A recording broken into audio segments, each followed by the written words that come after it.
Hey everyone, Mark the Movie Man here. Welcome to the final cut. So glad you could join us today. We're going to try to get a few reviews in before the end of the month, and so we're looking at Blackstock Boneyard, brought to us by Andre Alpha, giving us the story of the Griffin brothers, Thomas and Meeks, who in 1913 had to sell their land due to the fact that they were framed for murder they didn't commit, and that land was sold to the town leaders. Fast forward to 100 years later, and Lindsay is contacted by a gentleman in South Carolina stating she inherited some land. So she and her friends go down there so she could sign the deal to where everybody who owns the land makes a lot of money. But while down there, she soon learns of the dark past of how her ancestors got this land. And as she struggles to figure out whether or not she's going to sign off on the deal, the two brothers come back for revenge and leave a bloody trail of bodies in their path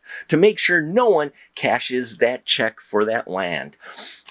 Yeah, I love when indie horror, or just horror in general, addresses hot topics in our culture, and racism is definitely a hot topic still, unfortunately, and rampant in many, many places throughout our country. So the fact that they're addressing this in an indie horror film, I thought was really well done, especially the fact that this is based off of true events that actually happened. Now, it opens, and I thought the way it opens was handled really well. They're working on a limited budget, but they still wanted to kind of convey this period flashbacks and some scenes from that period of 1913, and they handle that very well, especially for a film on this budget. So I thought it felt like those were set back in that time, and you really feel for the Griffin brothers. They make you kind of feel a bit for these guys who are slaughtering everybody in their path.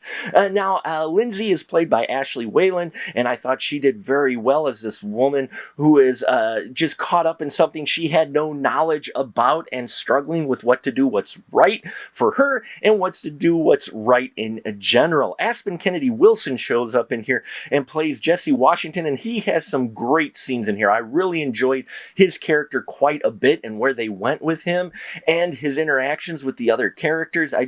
He puts in a solid performance as Jesse Washington. Everybody else in here, I think, does very well too, especially Laura Flannery, who plays Samantha Ramage, and Brian McClure, who plays Corey Ramage. Wow, these two are just a creepy brother-sister pair on screen, these two characters that they play.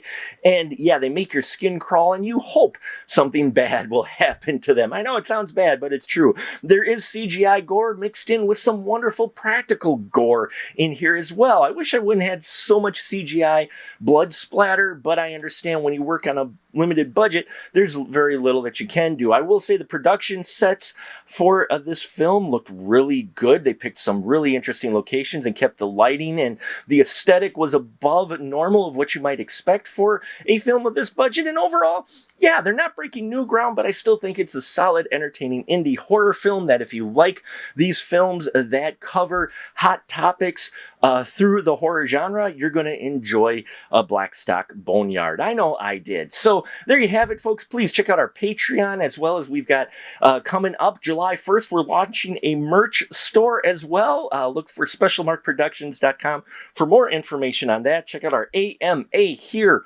live July 9th. 7 p.m. Central Standard Time. Yes, folks, I'll be taking your questions about the experiences I've had being on YouTube for 15 years, creating content and such. So should be a fun time. Hope you can all make it. I thank you for your support. And until next time, remember, as always, keep that ticket stub.